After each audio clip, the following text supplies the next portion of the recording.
So I welcome you again. Hello, Rus. You are online. Yes. Okay, so now we have the second speaker with two lectures. We start now, and between, let me see, between 2 and 4, we will have this lecture, and then we will have coffee break between 4 and 4:30, and the next lecture will be at 4:30 until 6. So I welcome you again, and I give you time for this lecture. Thank you. Thank you. Yes, so thanks for inviting me to give a talk, and I apologize for not being able to make it there. Everybody can hear me. Am I sounding okay? Yes. Okay, good. If you have any questions during the tutorial, feel free to ask me. So let me first start by let's see. Let me first start by showing you some of the machine learning successes. So machine learning is really exciting field. If you look at the space of computer vision, information retrieval, natural language processing, speech understanding, robotics, and lately even in the areas of computational biology, cognitive sciences, we've seen a huge amount of impact of machine learning in a lot of these different areas. And one thing that's been happening in the last decade is the increase in computational power as well as the data that's available to us. Right? If we look at the space of images, text, speech, relational data, social networking data, scientific data, right? There's a lot of data that we see today. And I would argue that most of the data that we see today is mostly unlabeled. Right? It's very easy to have access to lots of images on the web or text on the web, but it's often very hard to get access to the labeled examples. So one of the key points that I want to make across when I talk about various deep learning models is I'll try to emphasize how we can develop models, statistical models that can discover structure, as well as some form of patterns from data in unsupervised or semi-supervised way, right? So a lot of what I'm going to be talking about is going to be focusing a little bit more on unsupervised learning. So unsupervised learning meaning that you have data, but you might not have labels for the data. And I'm also going to try to emphasize how we can build models that can be applied in a lot of different application domains, okay? And one particular framework for doing this is learning these hierarchical models, so deep learning models that can discover structure as well as support inferences at multiple levels of representation. And as I go through the tutorial, I will make it a little bit more precise of what I mean by that. Okay. Now let me just point some of the impact. The impact of deep learning has been pretty major. Speech recognition systems are using deep learning, particular systems by Google and IBM. In Vision, I'm going to show you some examples where these models are making a big impact. Recommender systems, language understanding is sort of this is where deep learning is just beginning to make its way through. And even in places like drug discovery, medical image analysis, right? Deep learning is making some impact in those areas as well. Let me show you one particular example. This is an older example, but this is the way of taking bag of words representation. So in this case, if you're taking web pages or news articles, this is Reuters data set. And if you build one of these hierarchical models, one of the deep learning models, and you look at the learned latent representations, so these latent representations, and you project them down to two-dimensional space, this is how the data looks like. Right? So this is done in completely unsupervised way, and you can think of it as doing nonlinear dimensionality reduction, right? And you're finding this interesting structure that you see in the data, and it's kind of interesting. That data set was collected in '96, and I always like to point out that European Community Economic Monetary Policies, like these old documents related to that subject, are basically being placed next to disasters and accidents, right? So there's going to be some confusion here. But this is just one way of using these models. Here's another example, right, where these models are making impact. Given an image, can you provide me tags for those images, right? Or given a word, can you retrieve images related to this word? So I'm going to talk about these kind of models in the second half of tutorial. What about even solving a little bit more challenging problem? How about trying to do image understanding? So, for example, this is an image. Do you guys know who that is? So this is Antonio Torralba. He's a prof at MIT, and I took this picture on my cell phone when he was at the conference, at the NIPS conference. So one thing you can do is you can ask the system to say, well, can you tag me this image? And these are the tags that the model discovers, right? Strangers, attendants, co-workers, just sort of reasonable tags. But then you can try to think beyond just tagging images, and maybe you can say, well, can I actually generate a description of the scene in natural language, right? So can I actually generate a sentence that's describing what's going on in the image? And that's a little bit more difficult. One way of doing this would be to take this image, find the closest image in your training database or in your training set, and just copy the caption from the training image, right? So it's sort of doing nearest neighbor type of approach, and this is what the nearest neighbor sentence looks like. People taking pictures of a crazy person, right? So that's the nearest neighbor. If you're actually building a model that generates descriptions, this is what the model would look like. So these are samples generated by the model, group of people in a crowded area, the group of people are walking and talking. So you can see that these are sort of, to some extent, simple descriptions of what's going on in the scene, but at the same time, you are trying to build a model that can potentially describe in natural language of what's happening in the image, which is pretty exciting area of research. And these are some of the examples of what the system might do. Some of these descriptions are actually pretty decent ones, right? Like for this image, it generates a car is parked in the middle of nowhere. Or, for this image, it generates, there's a cat sitting on the shelf. These are pretty good ones. So, and just to point out, I'm going to talk about this particular model in the second half of the tutorial, but I do want to give you a little bit of brief descriptions of what's been happening in the deep learning community in the last year. And then you can also do really cool things like combining caption generation with visual attention, right? So whenever I show you an image like this, the system generates a man riding a horse, but now when you're generating different concepts like a man, it focuses on the man, riding a horse focuses on the horse in a field, and it sort of looks at the field. Right, so you can sort of have the systems that basically attempt to dynamically figure out where you're looking at when you're generating captions. And you can imagine these things could be very useful for things like action recognition in videos and more general image analysis, because you can try to basically solve kind of detection and recognition problem at the same time. So, deep learning has had a success in other different areas. This is a slide that I borrowed from my friends at Microsoft. This is according to Microsoft Speech Group. And you can see what's been happening in speech recognition is over the last, basically, in the 90s, there was a decrease in performance, increase in performance, so this decrease in error.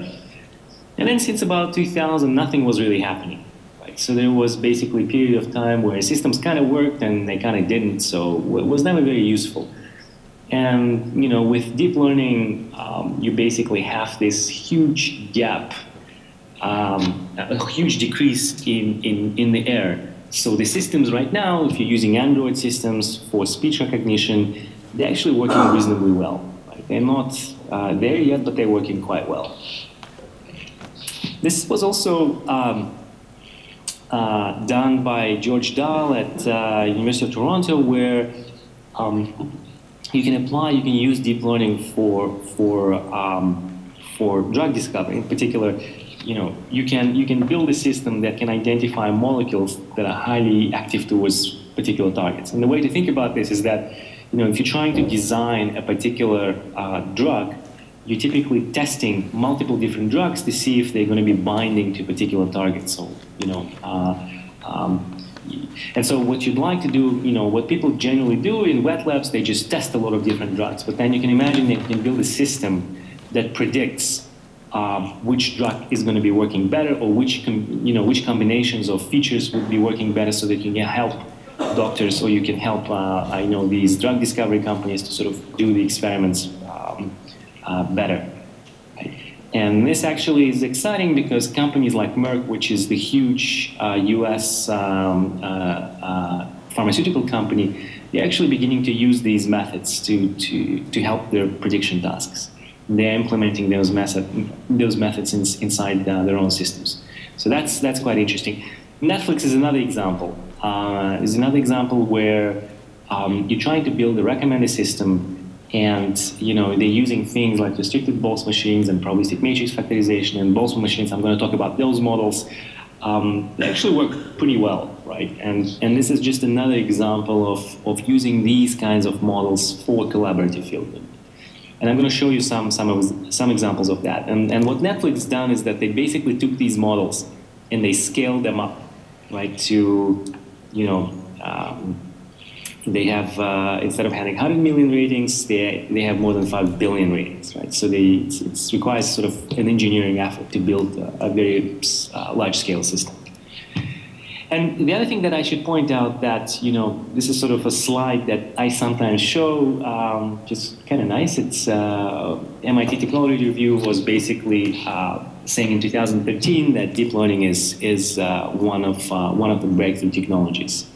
And I think that's an accurate statement, because these techniques have been making huge impact in a lot of different areas. One of the key challenges for deep learning now is how can we scale these systems up, and how can you learn from billions of data points, hopefully unlabeled data points. How can you develop new parallel algorithms? How can you scale up computation using clusters of GPUs and FPGAs, for example? And these kinds of computational challenges, a lot of companies, companies like Google and Microsoft and Baidu, they're all trying to basically develop systems that can scale up, right? And the nice thing about these models is that if you're actually able to build bigger models that can make use of more data, the performance of these models typically increases. Right? So that's one of the things about deep learning, is that you actually need a lot of data. These models are very, very data hungry. And the nice thing is that the more data you have, typically in practice what we see, the better the predictive performance of these models become. So that's nice. So what I want to do for this tutorial is in the first part of the tutorial, I'm going to talk about various different models. In particular, I'd like to introduce a little bit the introduction, and then talk about sparse coding and autoencoders. And you've probably seen some of that. And then I'm going to talk about one particular block, these models called restricted Boltz machines. And then I'm mentioning deep belief networks and deep Boltzmann machines. Right? So these are sort of probabilistic models. Many of them have been around for about 5 to 10 years. And in the second part of the tutorial, I'm going to talk a little bit more about advanced models. So the second part of the tutorial is going to be a little bit more applied. I'm going to show you some examples. The first part is going to be a little bit more mathematical, so that you get to see different kinds of models. Okay, so let me give you a little bit of intuition what deep learning is. Let's say that I give you an image, and I'm trying to, classify or do some analysis of that image. If I show you 2 pixels, right, and I say I'm only going to be using those 2 pixels to classify whether it's a segue or non-segue, you can obviously see that pixel 1, pixel 2, there's nothing you can do, right? It's pretty hard to just based on pixels classify what you see. On the other hand, if you can come up with the right representations, right, if you can sort of figure out that there is a handle, there is a wheel, and this is what your feature representation is, and in the feature space, you can do the separation, right? So if somebody comes to you and says, look, there are some things that are called wheels, there are some things that are called handles, and so forth, and these are the features that we should be using, right? Then the problem becomes easy. Okay? Now, how is perception typically done? Well, the way the perception is done is you have some input data, you compute some features, typically low-level features. That's how computer vision was done before, and then you run your favorite learning algorithms, like SVMs or something like that, right? So, for example, if you want to do object recognition, object detection, you take this image, you find some low-level features, and then you do recognition, right? Speech was done in the same way. You have some audio classification, you get some low-level features, audio features, and then you do speaker identification, right? And now a lot of resources, in particular in applied fields like computer vision and speech, people were basically focusing on this aspect. How do we find the right features? How do we find the right representations? Right? If you look at the space of computer vision, in the last 20 years, been a lot of different things people, were coming up with. There's a SIFT, which was very, very influential.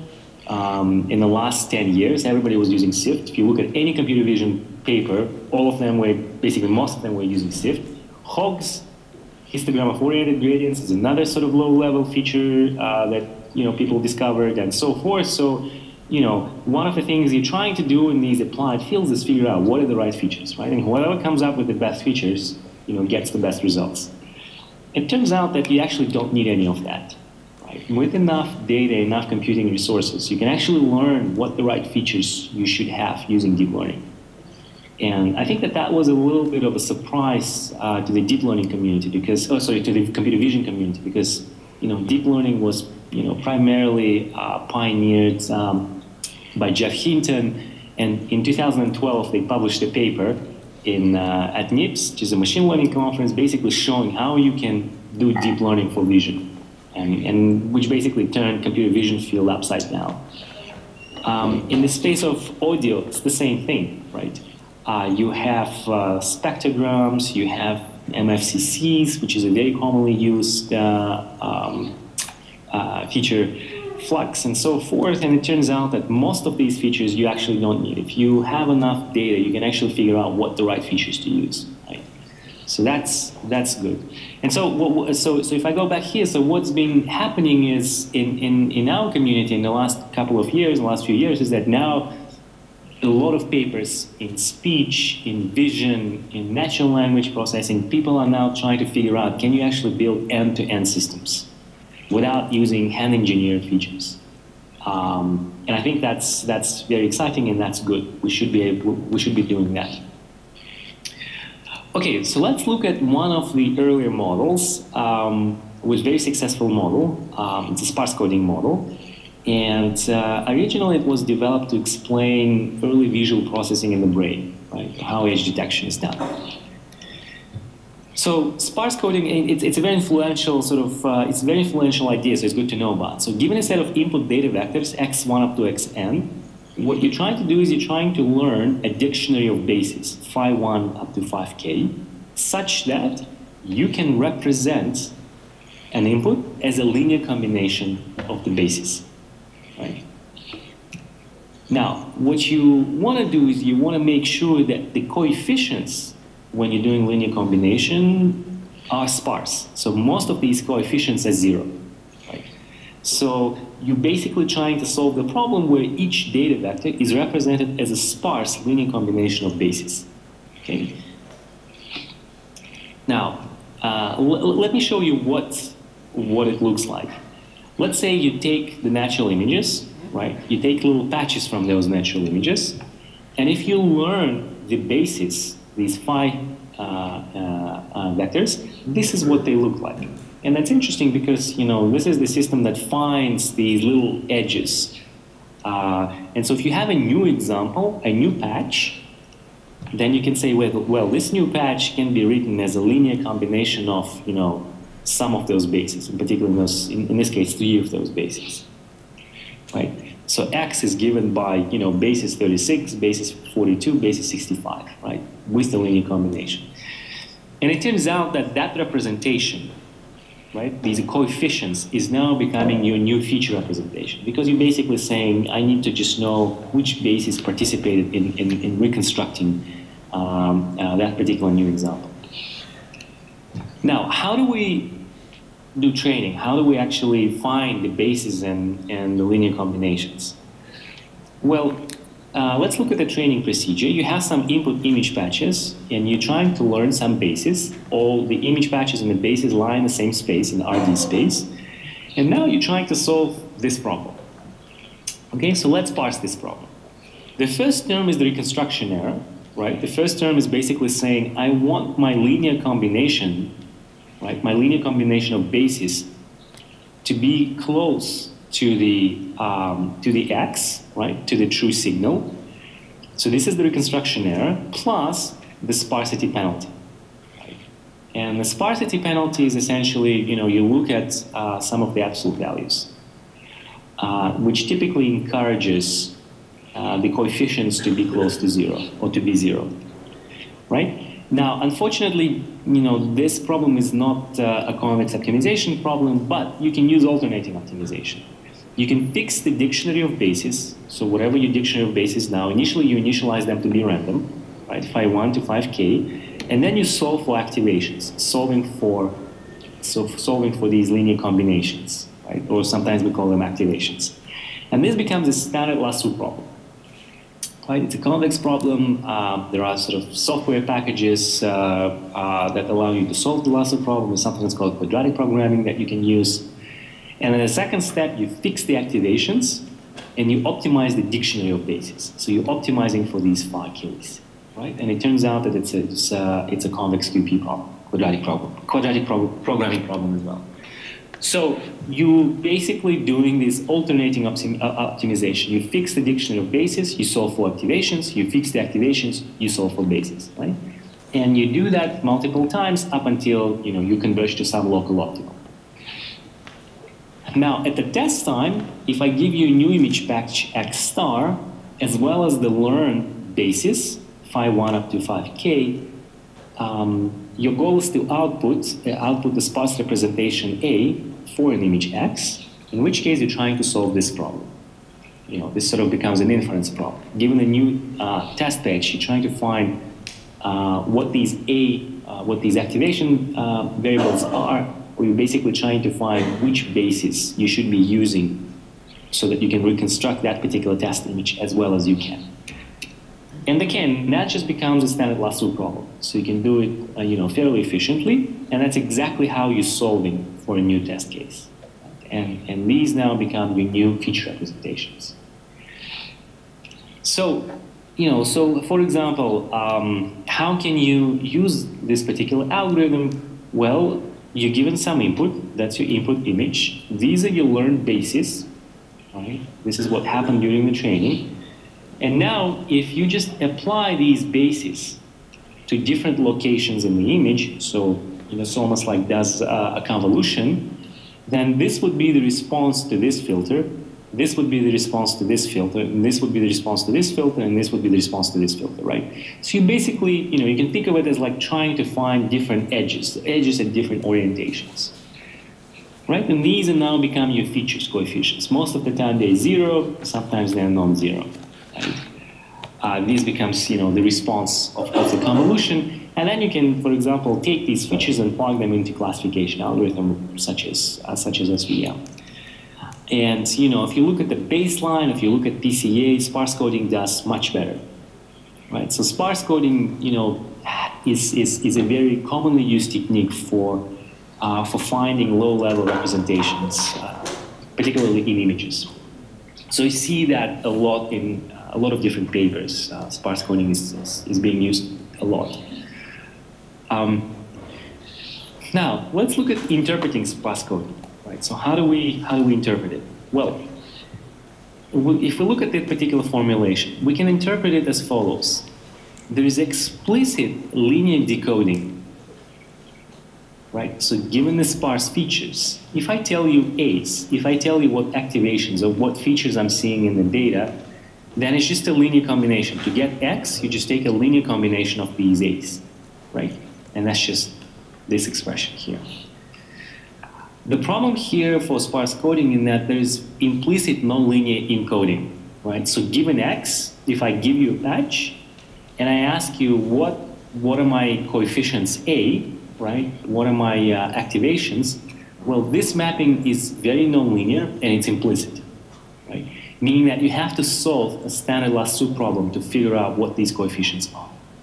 And typically you get sparse over complete representation A. The encoding is implicit, it's a nonlinear function of X, right? In fact, you don't have an explicit encoding scheme, right? You have to solve lasso problem to find these activations. And for the reconstructions for decoding, you just take X, and this is just a linear decoding, right? If I tell you what the coefficients are, you just take the linear combination of those, and you get X, right? So this is how we can view sparse coding. It sort of represents a more general notion of autoencoders, right? And the idea behind autoencoders is you have some input image, you encode the representation of the input to get into some feature space, and then there is a decoder. From the feature space, you're reconstructing back your input image, right? So this is a very sort of old framework. There is an encoder, and then there's decoder, right? Encoder takes you to the feature space, decoder takes you back to the original space. And sometimes the encoders is called feed-forward bottom-up, right? Because you go from the data to the features. And this is called feedback, or sometimes generative or top-down, right? Because given the features, you're trying to go back to the original input space. I would say it's an image space. So details of what go inside the encoder and decoder matter, right? And in particular, one thing you need to be careful about is that you need to put some constraints in order to avoid learning identity. Obviously, you can see that if I make my feature representation be the same size as my input image, then I can, if I just learn the identity, then I'll have a perfect reconstruction error, right? I can just take the image, copy it here, and then take the copy of the image, copy it back. Right? So if my encoder and decoder just identity, then it's I haven't learned anything useful. Now, one of the autoencoders that's used a lot is sometimes what you're doing is that you have some input image, and then you're going to be using some nonlinearity, in particular sigmoid functions, one of the commonly used functions, to encode your features. And in this way, you're getting binary features. Right? So you have an X, you push it through the sigmoid function, and these are your representations. And the decoder is linear. Given binary features, you just multiply by some matrix D, and you get back the image. This is probably the most commonly used autoencoder scheme, right? And in particular, to make it a little bit more precise, let's say you have an autoencoder with D input units, D output units, and K hidden units where K is smaller than D. So we're trying to go through the bottleneck. So think of the input image, maybe it has 1,000 pixels, and think of binary features as being, 50-dimensional or 50 binary features, right? So given an input X, its reconstruction is given by this expression, right? You take the linear combination of your axes, that goes in here, you pass it through the sigmoid, right? Those are your features, and then you decode it back. So this is the encoder, right? And this is the decoder. Go back to the image space.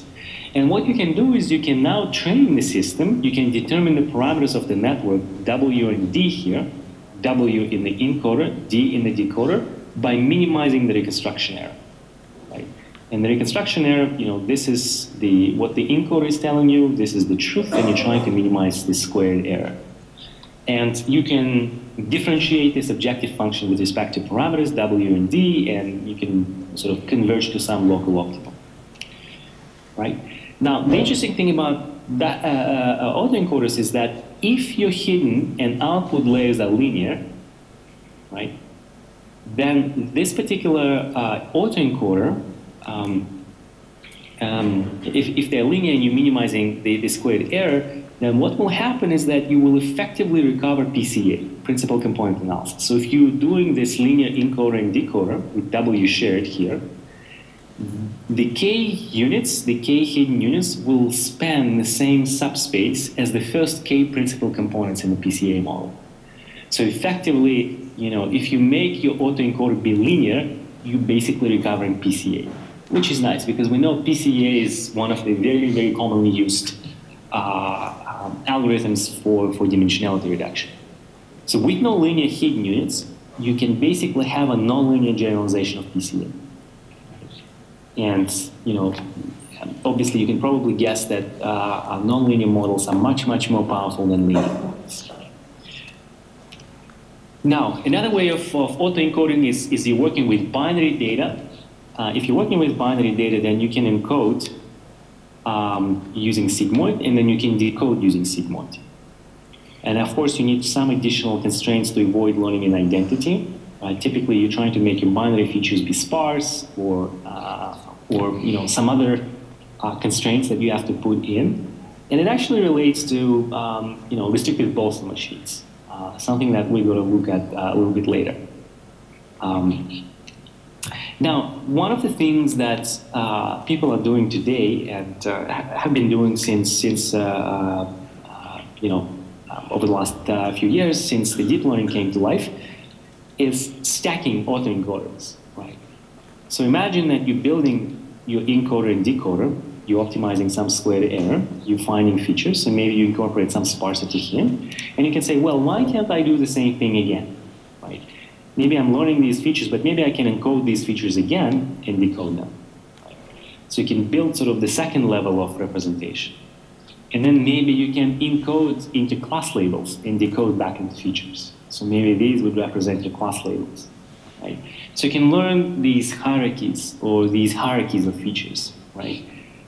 And in the end, so this is known as a greedy layer-wise learning, right? So you're learning these multiple stages, and then what you could do is you could remove the decoders and just use the feed-forward part to go from input to the class labels.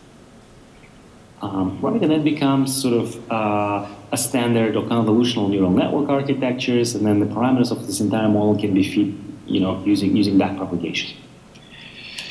Now, one of the questions that you might ask is, okay, well, you have a system that's just bottom-up. So a lot of successful systems today, like, you probably have heard about convolutional neural networks for image recognition. A lot of these systems are just bottom-up. Given the input, you just do a feed-forward, and then you're recognizing what you're seeing in the image.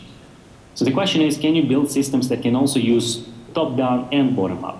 Right? So maybe there should be some way of, going through the loops here to refine your feature representation.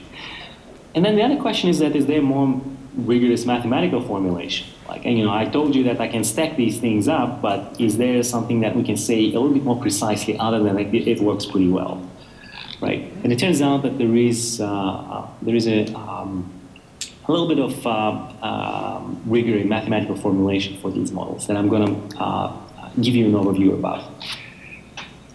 Okay, so we've looked at sparse coding, we've looked at autoencoders. So let's look at a little bit more advanced models, and let's look at restricted Boltzmann machines. Right, and you can think of them as living in the same family as sparse coding or autoencoders, but they are probabilistic models. Okay. So restricted Boltzmann machine, it belongs to the class of so-called undirected graphical models. And you have the bipartite structure here. Now let's say that we have stochastic binary visible variables V, right? And these take values in 0, 1. You have stochastic binary hidden variables. They take values 0 and 1. And you can define the energy of the joint configuration this way, right? So the most important thing is this term. And this term, you can think of this term as basically looking at dependencies between inputs and hiddens. Right? So you're trying to learn some kind of correlations between hidden variables and inputs. Or the other way to think about this is that you have these hidden variables that you can think of as feature detectors. So you're trying to detect certain features that you see in the data. You can now define the probability of the joint configuration. Right, so the probability of this entire ensemble of random variables, this probability, via this expression. It's e to the negative of the energy, and you have to have a normalizing constant. Sometimes this is called partition function.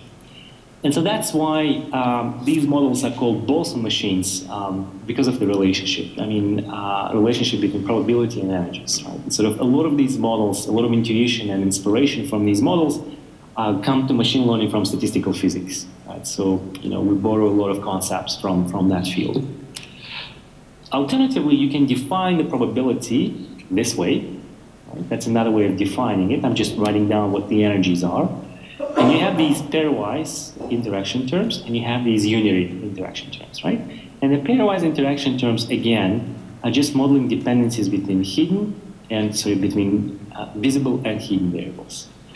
And one thing to keep in mind is that this normalizing constant, this partition function, you have to sum over all possible configurations here. And that becomes problematic because this sum is exponential sum, right? Obviously, you know, if you have, let's say, if you have an image that has 1,000 binary pixels, which is pretty small image, with 1,000 binary pixels, there are 2 to the 1,000 possible configurations, right? Some pixels could be on, some pixels could be off, which basically means that here you have to sum over 2 to the 1,000 possible configurations in order to normalize this model. And this is where the problem comes in, because that sum is exponential. You cannot do it in brute force. So you have to be very clever about how do you do learning in these models. Okay? And these are known as Markov random fields, Boltzmann machines, log linear models. Now, these models are called restricted, and they're called restricted because there are no interactions between hidden variables. Right? So there are no interactions between hidden variables. And that sort of comes with an advantage. The big advantage is that inferring the distribution of hidden variables in these models is easy. In fact, the form solution for that, right? The conditional distribution is given by the product of these marginals, where each marginal distribution, sort of marginal conditional, is given by the logistic function, right? And this is factorized, this is easy to compute, and, you know, similarly, you can compute the other condition. So this becomes important, and this becomes important because at the test time, if I show you an image, I can quickly tell you what features you're seeing in that image, right? Because I can quickly compute this distribution. So that's a big advantage of these models. It's unlike in sparse coding, right? In sparse coding, if I give you an input, in order to figure out the states of these latent variables, of these hidden variables, or these A's, right, you actually have to solve inference problem. You have to do lasso, for example. Or you have to solve lasso. Here, you can actually do it in no time, pretty much no time. It has a closed form solution. So learning the features. So how does the learning looks like? Well, if you apply this particular RBMs to this data set, this is a data set that contains 25,000 different characters. You know, you are recovering edges. So it's pretty much similar to what sparse coding does. A lot of algorithms do very similar things. So you're finding these little edges. And now if you have a new image, right, given a new image, again, I can find the relevant features, and these numbers here are given by the conditional probability of hidden variables being on. Right? That's the intuitive way of thinking about this. And the logistic function simply just ensures that it's suitable for modeling binary data. And most of the hidden variables are going to be off. So we will get, you know, a sparse representation. Most of them are not going to be quite at 0, but very close to 0. And now you can represent this new image, again, in terms of its conditional probability, this way. Okay? And those become your features. So how do we do learning in this model, right?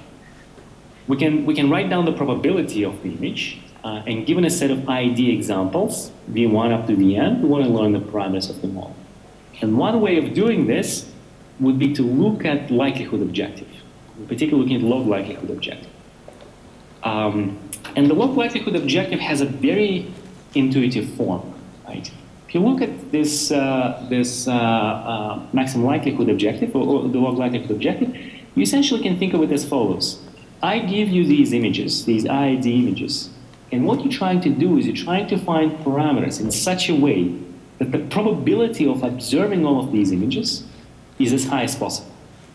Right? And that's effectively what the likelihood objective is doing. find a parameter such that the probability of observing these images is as high as possible. So this is what we're going to be optimizing.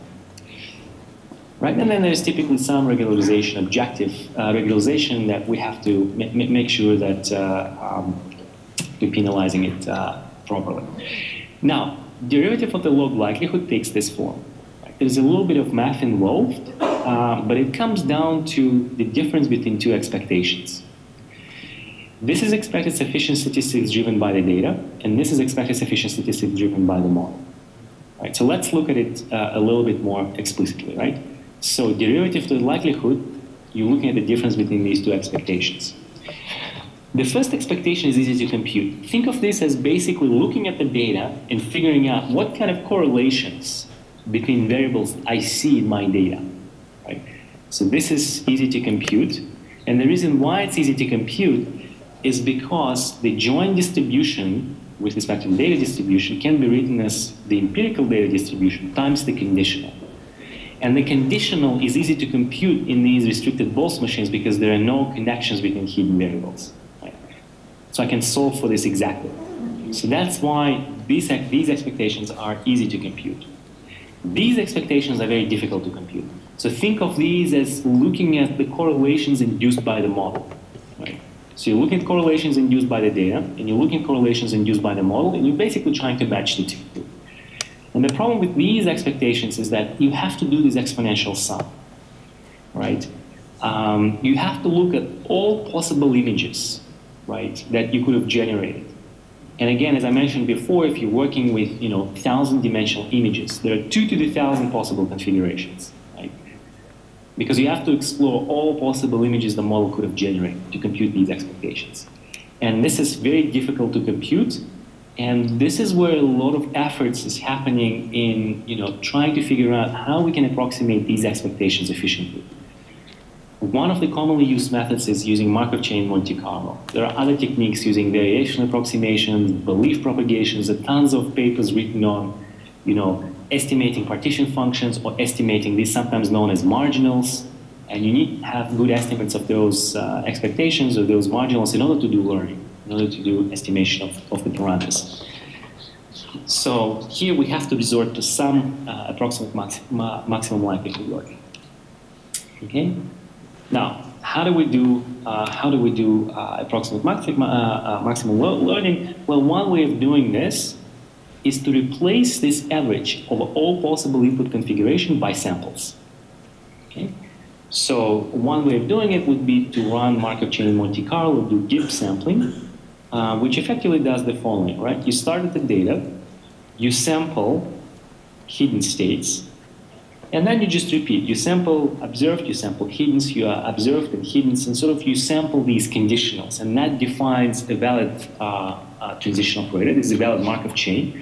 You can run this Markov chain for a long time up until you reach an equilibrium distribution or something that's close to the equilibrium distribution, and then you can say, well, this is how I'm going to be estimating my expectations, right?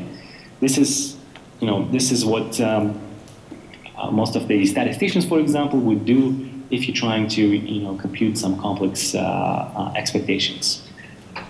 Okay, you set up your Markov chain, you're running your Markov chain up until equilibrium, up until you reach equilibrium distribution or close to equilibrium distribution. You look at the samples, and you can just replace the average with the samples. Right? So how do you run a Markov chain? You start with the data, you sample the hiddens, you sample the observeds, and so forth, and you run up until infinity. Right? And this is your equilibrium distribution. Of course, the problem with running up to infinity in practice is kind of bad, right? You can't run up until infinity, right? So it becomes very, very expensive. So there is one particular algorithm that's called contrastive divergence. And contrastive divergence does something very simple. You start with the training data, right? You update all the hidden variables using the conditional, which you can compute exactly. You update all the visibles given the conditionals in parallel. These are your reconstructions. And then you update your hiddens again. And then you update the model parameters by looking at the difference between this expectation, which is something that we can compute, and these expectations. And these expectations, you're just running effectively you're writing a Markov chain for one step. Right? It really just takes you about 10 lines of MATLAB code. It's very easy to code. Right? And so so this is an interesting algorithm because the theory tells you that you should be running your Markov chain up until infinity, and contrastive divergence basically says, how about we run it for one step, right? Instead of infinity, run it for one step. And in fact, because you're starting with the data, the algorithm actually works reasonably well. There is justification for it, but this is the algorithm that people use for finding meaningful features, useful features in the data. It's still one of the most heavily used algorithms for training RBMs and for training a lot of different undirected graphical models. Okay, now we can also change the model and apply it to other kinds of data, right? So for example, if you're working with real value data, such as images, you can treat pixel values as real valued inputs. Then this is known as a Gaussian-Bernoulli RBM. So you have stochastic real value visible variables, and you have stochastic hidden variables, and you have pretty much the same structure. Now you're changing the definition of the probability, right? So there's some things that you need to do because you're dealing with the Gaussian variables, and then you can show that the conditional here is given by the product of these Gaussians, right? So I don't want to dwell too much on the equations, but the point here I want to make is that by changing your probability, the joint probability distribution a little bit, you can actually deal with other kinds of modalities, right? Other kinds of distributions over the input space, right? And if you are building these models using 4 million unlabeled images, this is what the learned features would look like, right? And a lot of them sort of look quite reasonable. They actually look quite nice. And again, the idea here, as before, given a new image, you're essentially saying my new image is going to be written as a linear combination of a subset of those filters, of those features, right? So basically, pretty much the same story. You can also have a little bit of different, you can have a bit of a different interpretation for these models. And in particular, you can interpret these models as a mixture of exponential number of Gaussians, right? Which is an interesting interpretation because you can say, what's the probability of V? Well, the probability of V is the sum over H. You have the probability of V given H and the prior of H, right? Where P of H is this implicit prior, right? You have to be able to compute this. And this conditional is given by the Gaussian, okay? Now, the reason why you can think of this, and there are exponential many configurations here of H, right? If you look at this example, for example, in that particular image, we have 3 hidden variables, right? Each one of those hidden variables is a binary, right? Which basically means that there are 8 possible configurations, right? It could be 1, 1, 1, 1, 1, 1, it could be 1, 1, 0, it could be 1, 0, 1, 1, 0, 0, and so forth, right? So there are 8 possible configurations here, and for every single one of those configurations, you have a different mean, right? So you effectively have, in this case, you effectively have a mixture of 8 Gaussians. Now the parameters are tied across those means. They are not independent, just like in standard mixture of Gaussians. But nevertheless, you have an exponential mixture here. Typically in practice, you have 1,000 hidden variables, right? Or you may have 2,000 hidden variables. Imagine if you have 1,000 hidden variables, then there are 2 to the 1,000 possible configurations here. Right? So that gives you another interpretation for these models. And I believe these models are much more powerful than traditional mixture models, right? Precisely because of this exponential component to it. Now, you can also change the model a little bit, and you can deal with count data. This is known as a replicated softmax model or undirected topic model. So D here is the number of words you see, for example, in a document. Think of modeling bag of words, for example, or count data. And K here is typically known as a vocabulary size. So let's say if you're trying to model Wikipedia pages. In English, K here could be on the order of 100,000. You can define the joint distribution, and the conditional here is going to be given by the softmax distribution, right? Effectively, you can think of this entire system as having multinomial output variables. Right? Now, again, I don't want to get into equations too much, but the point I want to make is that if you look at the overall structure remains the same. There's a pairwise term, there are unary terms, and such. If you apply it to the Reuters data set, right, to 800 news stories using bag-of-words representation, these are going to be your learned features or your learned topics, right? So you're discovering things like there's a bunch of things about Russia, there's a bunch of things about US, trading, software, right? So you're finding these kinds of interesting topics, which is kind of nice, right? And the way to think about this is that every single document here is made up by some combination of these topics, a subset of these topics. So it's kind of interesting, right? Because in the case of images, you're finding little edges. In the case of text, you're finding these sort of topics, right? Which is quite interesting. And then if you're trying to look at reconstructions from the replicated softmax model, this is what the model achieves. So if I give it to the input chocolate cake, I infer the states of the hidden variables, and then I look at the reconstructions, this is what the model generates, right? It generates cake, chocolate, sweets, desserts, cupcake, sugar, cream, birthday, right? So it sort of finds these sort of interesting semantic regularities in the data. Where here's flower, I think it's something that has to do with Japanese things, and it's flower, Japan, sakura, bunch of Japanese characters, right? It sort of finds this semantic relationship between words, which is nice. You can also apply pretty much the same model to doing collaborative filtering, or to build recommending engines, right?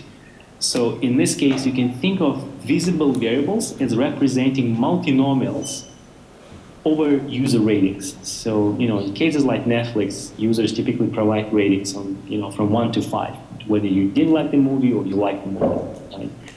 Exact same story. These represent user preferences. These will represent the ratings, rating patterns. And if you apply this particular model to the Netflix data set, right, where you have over 100 million ratings, these are going to be your learned features. So these are, if you look at this hidden variable, and you can look at connections to the movies, you can sort of look at the genre. It learns to identify genre, which is kind of nice. It learns to identify like a hidden variable that's just responsible for Michael Moore's movies, right? There's something about action and horror movies, right, and so forth. And it actually gives close to the state-of-the-art performance in the Netflix dataset. It's one of the algorithms that's actually working on par with other methods such as probabilistic matrix factorization. Right? But it's interesting because you're finding all of these genres, which effectively is telling you every single user preference is given by some combination of these genres. So you can model these kinds of different data modalities, binary, Gaussian, softmax. They all have binary hidden variables. But you can use different kinds of data to model data, right? You can use them to model different kinds of data. And again, the important thing here is that it's very easy to infer the states of the hidden variables, right? So given the input, whether it's a bag-of-words representation, it's a news article, or whether it's an image, you can compute the posterior distribution of the hidden variables, exactly. So you can do inference. There's also an interesting product of experts formulation, right? And the way to think about this is the following. If I give you the Jordan distribution over V and H, right, I can write it down this way, so it's a log linear model. But then if I marginalize out the hidden variables, if I sum out all the hidden variables in my model, then you have this particular formulation. And you can see it has a product of a bunch of things. Right? So it has a product form. That's why it's sometimes called product of experts. And the way to think about this is the following. Suppose that I'm finding these topics, right? And I'm finding these topics. Suppose that I tell you that in a particular document, I see 3 topics. I see government, corruption, and mafia. And if I see government, corruption, and mafia, the word Silvio Berlusconi will have very high probability, right?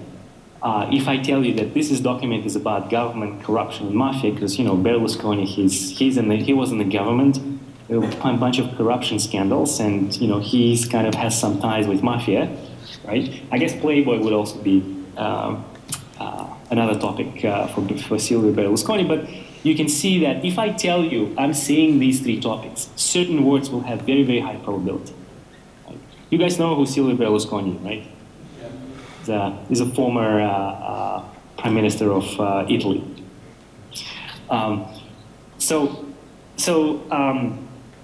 You know, if I tell you the specific topics that you see in a document, then you can basically make the distribution of the words that you're expecting to see to be much more precise. And this is important for information retrieval, right? These kinds of models, they work much better compared to traditional topic models like LDA, like universal allocation, for example. Just because they allow you to deal with the data a little bit more precisely, right? And this brings to the notion of local versus distributed representations, right? So a lot of algorithms, such as nearest neighbors, support vector machines, local density estimators, what they're effectively doing is that you're partitioning the space and you're finding local parameters or learned prototypes for each, you know, particular partition of the space. Right? So these are local models. So you have parameters for each region. The number of regions is linear with the number of the parameters, right? On the other hand, models like RBMs, factor models like factor analysis, PCAs, sparse coding, deep models, they typically have distributed representations. Right? And the way to illustrate this is the following. Suppose that, you know, I have these inputs, and I have a hidden unit that partitions the space into two regions, right? C1 and C0. If I take another hidden variable here, this hidden variable will partition again the space into two regions, right? So notice now I have 4 regions. Let's say I have a third hidden variable. The third hidden variable is going to partition the space again, right? And so each particular hidden variable globally affects the entire partitioning of the space, right? Not just local. And so each parameter affects many regions, so it's not just local. And the number of regions grows, roughly speaking, exponentially with the number of parameters, right? Which is very important. And so these kinds of models, they suffer less from curse of dimensionality compared to, you know, local models like clustering and such. Both models have advantages and disadvantages, but when you're learning these low-level features, you know, distributed representations are quite powerful. Okay, but so you can apply these kinds of models, you know, sparse coding, autoencoders, RBMs, to a lot of different application domains, natural images and text and collaborative filtering. People apply them to motion, speech perception, and you have same learning algorithm. You can apply in multiple input domains, which is kind of nice. But there are still limitations on, you know, the types of structures that you can represent with just a single layer of low-level features. So there's a need to go beyond that. So that brings me to one very important class of models called deep belief networks. So let's get into this. So what is a deep belief network? Well, a deep belief network is a probabilistic generative model. You have multiple layers of nonlinear representations, and there is a fast, greedy layer-wise pre-training algorithm for learning these models. Okay? So, and the other thing about these models is that inferring the states of the latent variables at the top of the model is easy. So there is efficient approximate inference algorithm, right? So let's look at the deep belief network. You know, you have some low-level features. For example, you know, you can build this model using RBMs. But then you can try to learn some high-level features, right? And the idea here is that maybe high-level features, you'll get combination of edges, right?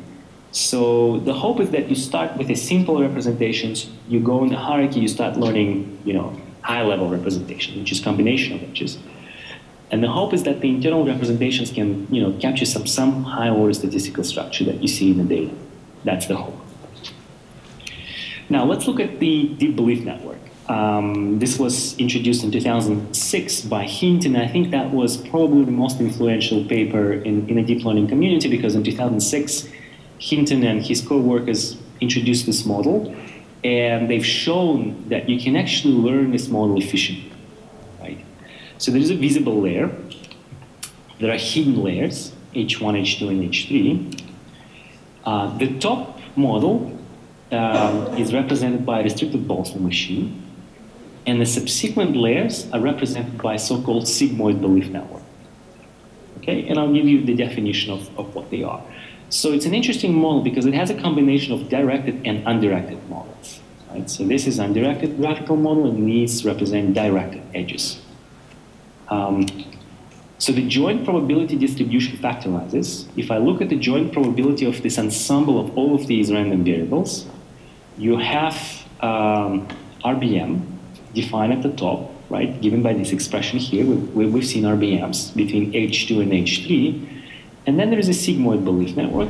And the way you can think about sigmoid belief networks, it's basically the same. These represent conditionals that we've seen in restricted Boltzmann machines.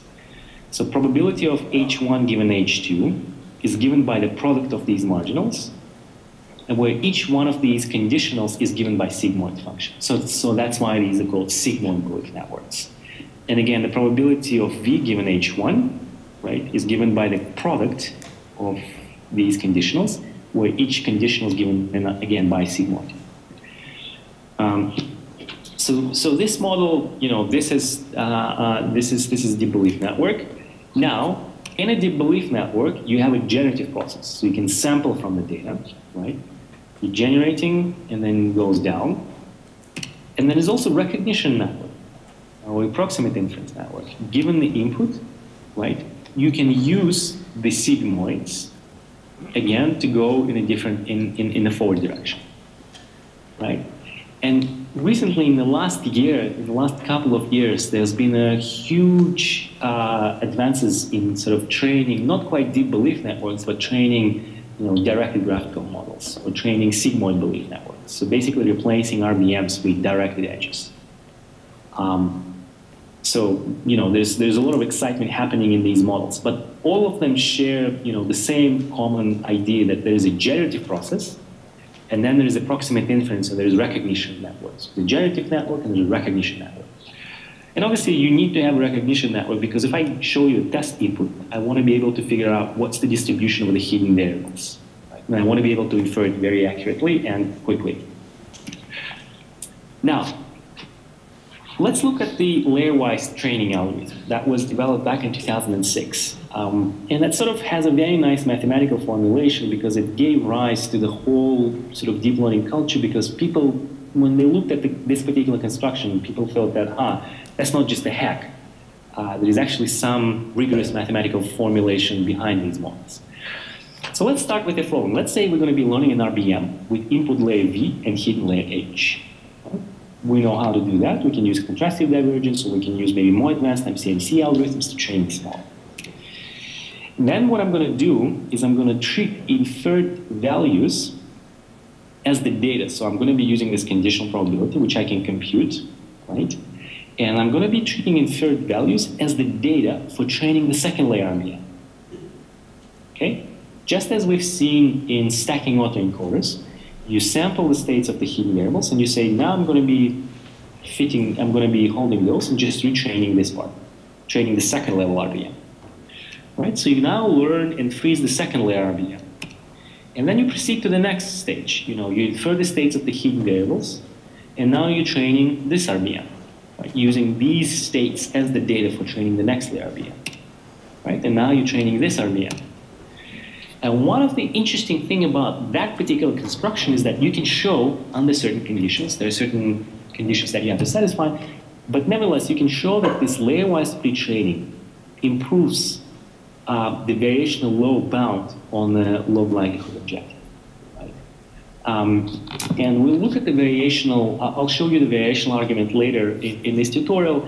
But what's important to note here is that, you know, people have used variational inference since the 90s, right? A lot of variational techniques like mean field approximation, loopability propagation, a lot of them rely on the variational approximation, right? It's, in this case, it's a low bound on the log likelihood. So if you're improving the low bound, you know, implicitly, you know, you can say that you're doing okay. At least you're improving the bound on the log likelihood objective. And that was basically a very important discovery, because it showed that by adding more layers, there is an objective function that you optimize. And this objective function relates to the likelihood objective function. Right? This is something that people didn't know about before. And this gave rise to, you know, a lot of different algorithms in the deep learning community, because people, you know, people realized that, you know, there is It's not just a hack. There is an objective function that you can optimize. You can also do supervised learning. If you have access to label information, you can train a joint generative model by maximizing the joint log likelihood of the data. Right? And the way you typically do it is that this is your observed data, this is your label, and you just attach it to the top layer.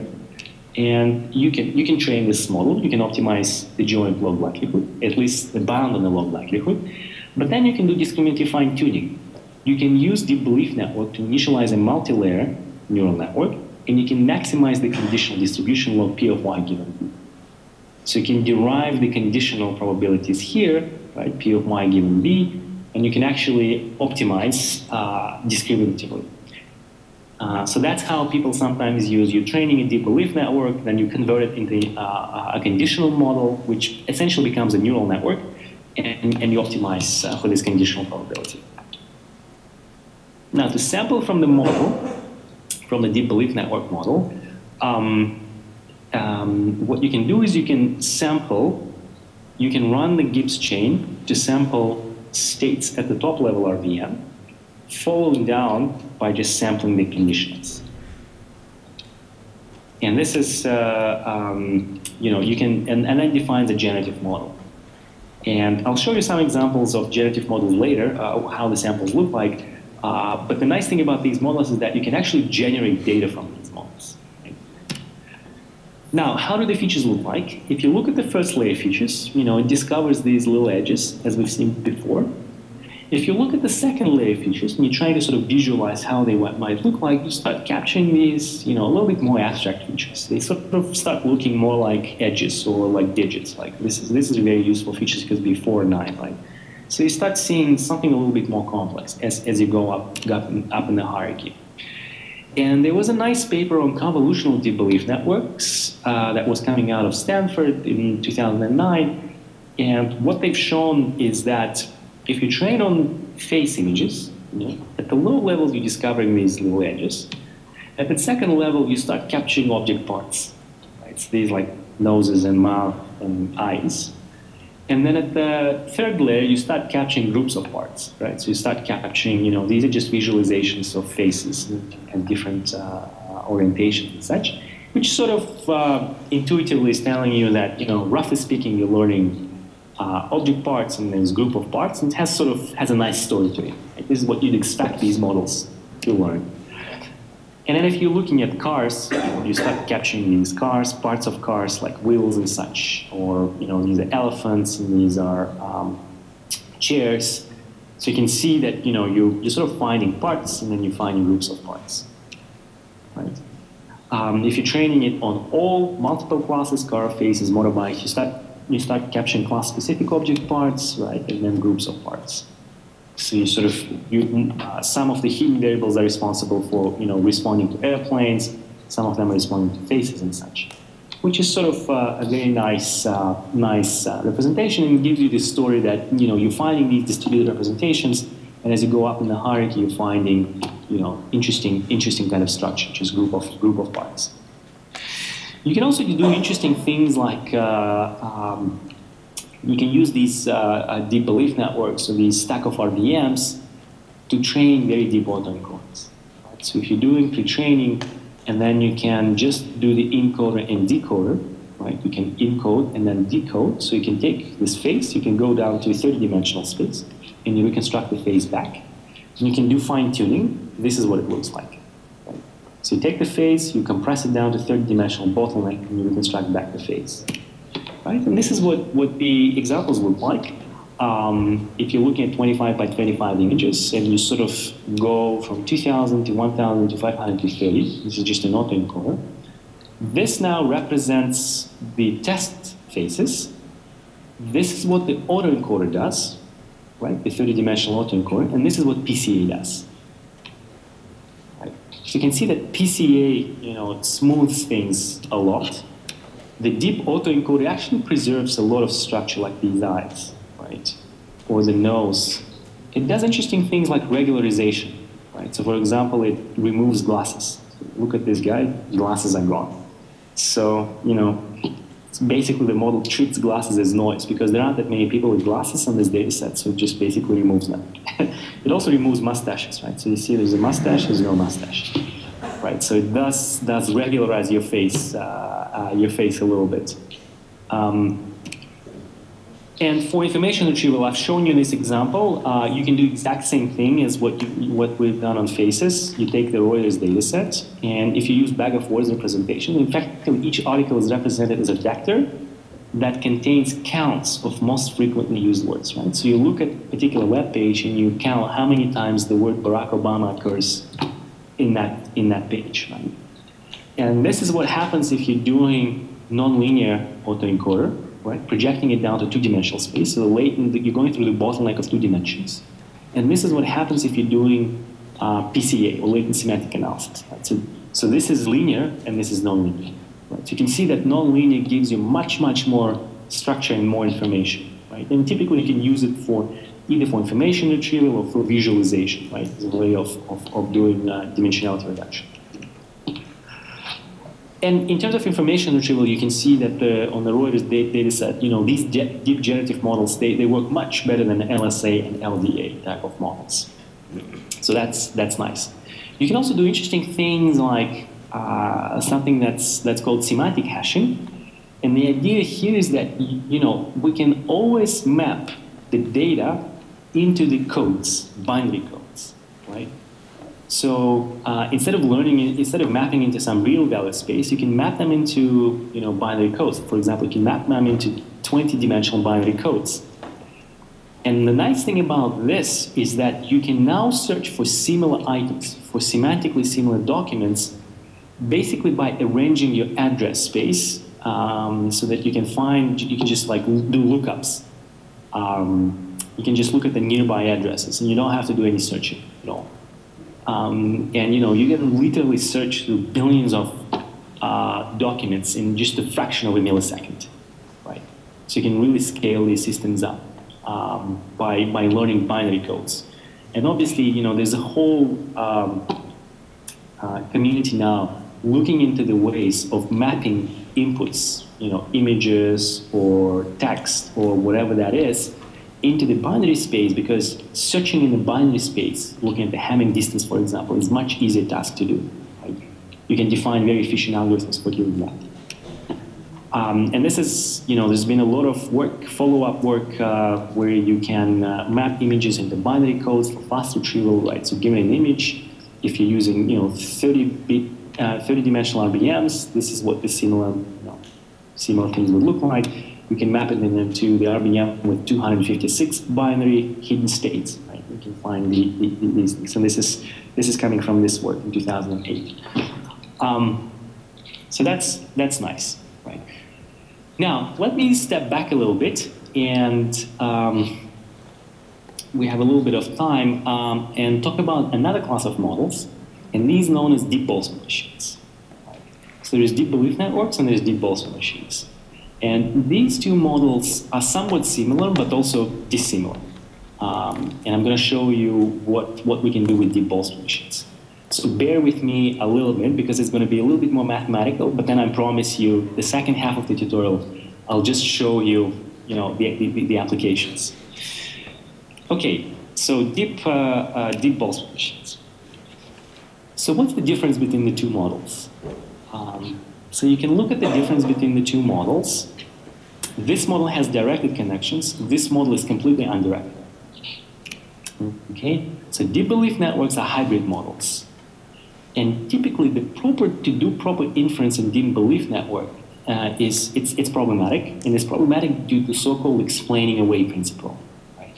So if I want to infer the distribution over this variable here, I actually have to know the states of these variables, the states of these variables, as well as the states of these variables, right? So every time you're working with directed graphical models, doing proper inference is a little bit tougher. For deep belief networks, there's only greedy pre-training. There is no joint optimization over all layers, right? So you can only pre-train things in a greedy fashion. And approximate inference in deep belief network is feed-forward. There is no bottom-up and top-down. Typically, in deep belief networks, given the data, you just go up. Right? And that's the way you're doing inference. Right? So let's look at deep Boltzmann machines. So deep Boltzmann machines, you have the following formulation, right? What changed from RBMs is that now, in addition to this term, we have two additional these terms. Right? And these terms are modeling dependencies between H1 and H2, and H2 and H3. And all connections here are undirected. Right?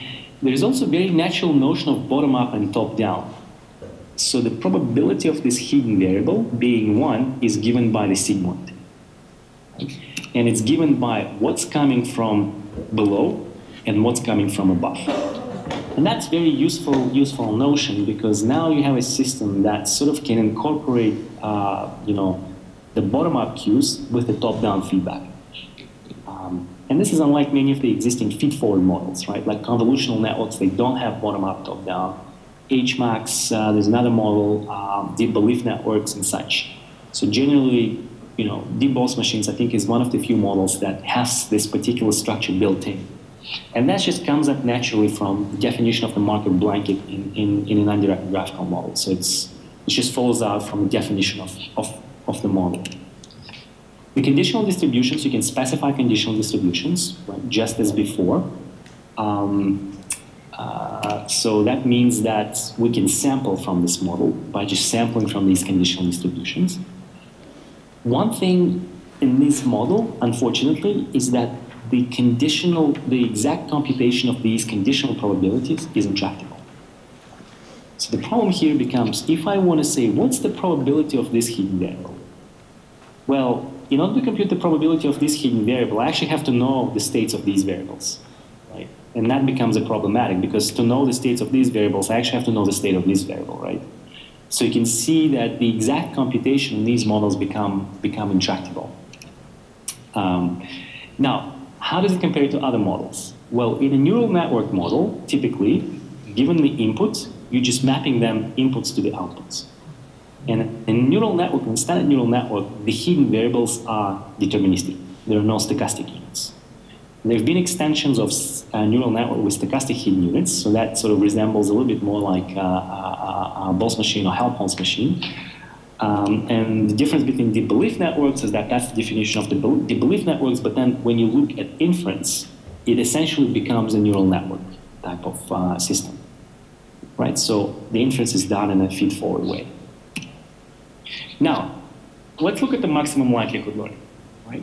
It turns out that if I want to do maximum likelihood learning, I come down to exactly the same set of equations as I've seen for RBMs, restricted Boltzmann machines. Right? You're just looking at the difference between two expectations, driven by the data, driven by the model. And in fact, that's the learning rule for any type of undirected graphical model. If you're working with Markov random fields, conditional random fields, factor graphs, you're always trying, basically everything comes down to matching the two expected sufficient statistics. One is driven by the data, the other one is driven by the model. The problem for this particular model is that both expectations are intractable. Right? So this is the case where we've made our model much more expressive. At the same time, we're making it more complex, so inference in this model becomes problematic. So both expectations are intractable. Right? And the reason why they become intractable is because this conditional probability is no longer factorial. Right? I can no longer exactly compute this conditional probability, because in order to compute the state of this guy, I actually need to know what's happening upstairs. Right? Unless I marginalize over all possible states of what's happening upstairs. But let me give you an intuition what these two expectations are doing. Right? Suppose you have data. And suppose you observe these handwritten characters, right? You say, that's the true data. This is what I observed. What you'd like to do is you'd like to make these points be more probable, right? You want to say, I've seen these data points. I want to put some probability mass on those points. And that's effectively what this term is doing, the first term in this equation is doing. On the other hand, if I show you this image, right, that's a valid image, still has some pixels in it, but I want to say that this image should have very, very small probability. So its probability should be, almost zero, right? And this is exactly what the second term is doing, right? So the second term is effectively looking at expected sufficient statistics. So it looks at the entire space and essentially attempts to normalize it, to say, you know, things that are far away from the data should have small probability, right? And that's why this term becomes exponentially hard to compute, because you have to, you know, exponentially search, you have to search through this exponential space, okay? Now, what can we do in terms of learning these models? So we can do two things. We can actually use variational inference to estimate these expectations, and we can use Markov chain Monte Carlo-based inference to estimate these expectations. Okay, so we're using two very different set of techniques to estimate these two different problems. So bear with me. Let me just show you, give you an intuition what the variational inference does and what the stochastic approximation does. Okay. Now, there's been a lot of approaches for learning Boltzmann machines in the last 20 years, and you know, I just listed some of them, but there's a lot more. And the problem is that a lot of these approaches were not very successful in terms of learning general Boltzmann machines, or Boltzmann machines with hidden variables. And the problem is that whenever we're looking at the real-world applications, you typically have thousands of hidden variables and observed variables and millions of parameters, right? So algorithm based on, you know, things like contrastive divergence, score matching, composite likelihoods, and so forth, you know, they can't handle multiple layers of hidden variables. Okay, so we have to do something different. So let's look at what we can do here. The very first thing we need to do is we need to do inference, right? We need to infer approximate conditional, right? We need to sort of say, what's the probability of these hidden variables being active, right? That's known as an inference. It's the first thing that we need to do. But then we can also simulate from the model, right? We can say, well, let's approximate the joint distribution here. And we can run the simulator, we can run the Markov chain to actually get the data. Suppose that we sample from the model, this is how a sample looks like, okay? And what the learning algorithm is trying to do is it's trying to match data-dependent expectations with the model expectations. Right? And the intuition here you should have is the following. If I sample from my model, the distribution that I see here should match the distribution of what I'm seeing here, right? That's sort of an intuition you should have in mind, right? If I simulate from my model and it looks like this, well, maybe I should be changing the parameters of the model so that it looks more like this, right? And sort of that's the basic idea. Now, searching over this space is very hard, right? Because if you look at the space of visibles and hiddens, this space is very, very multimodal. Imagine the space of all possible handwritten characters you could generate, right? Or the space of all possible images you could generate. It's, you know, it's a lot, right? So you have a lot of different modes in this distribution. On the other hand, suppose that I give you the input, so I take a slice through that space, and I look at the posterior distribution of the hidden variables, right? I'd expect this posterior distribution to be unimodal, maybe bimodal, right? Maybe there's some, you know, you show me this image and I sort of tell you, maybe there's one explanation, maybe there's a completely different explanation to what I'm seeing. But generally speaking, you know, we're expecting the posterior to have, you know, a single mode. Right? And so what we can do here is we can use data-dependent variation inference, the mean field algorithms, to do approximate inference. And we can use stochastic approximation, which is Markov chain Monte Carlo-based inference, which is a much heavier duty algorithm for finding, you know, the expected sufficient statistics that are data independent. Okay, so let me first talk about stochastic approximation. Stochastic approximation is very sort of simple algorithm. It dates back to the works of Robbins and Monroe back in '57, basically in the 50s. And the interesting thing about the algorithm here is that it was actually developed by Laurent Janus in '89. And the interesting thing here is that he published it, I think, in a French journal. And basically nobody knew about it up until, you know, 6 or 7 years ago, when people rediscovered his algorithm. It's a very powerful algorithm, actually. And the idea here is the following. You're going to be updating the parameters and the state sequentially. Okay, so the state here are the states of all your hidden variables. You're going to be generating a new state from transition kernel by essentially simulating from the Markov chains that leave p theta sub t invariants. For example, you're going to be running Gibbs sampler, which is easy to do. And then you're going to be updating the parameters by replacing these intractable expectations with a point estimate. Now, in practice, you're typically running several Markov chains in parallel, so you're going to be replacing these expectations by averages. Okay? And the whole algorithm takes, about 5 lines of MATLAB code, 10 lines of MATLAB code maximum. So it's a very simple algorithm to implement. And you can analyze this algorithm in the following. You can say, so how do you update, what's the update rule looks like? You have these expectations that we'll talk about how to compute them. And this is something that you get out of your Markov chain.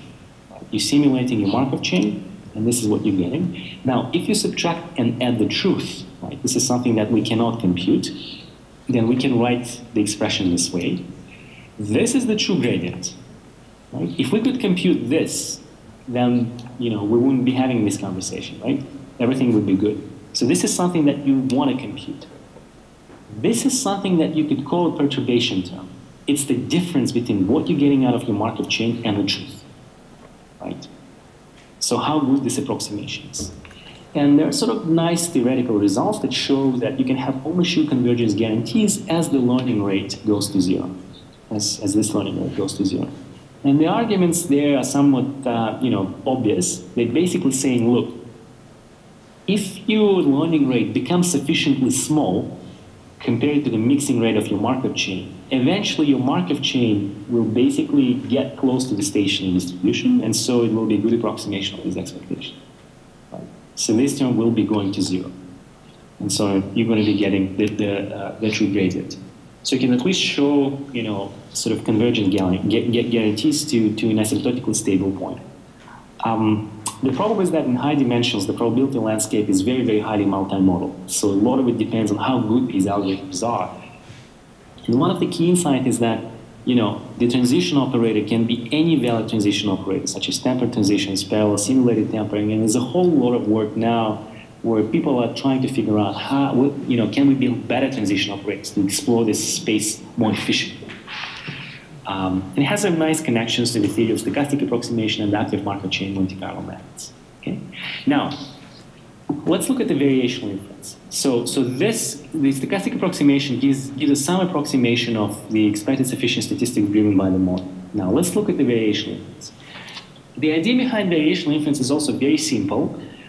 Let's say you have some intractable distribution that you cannot compute, but what you want to do is you want to approximate it with a simple tractable distribution Q.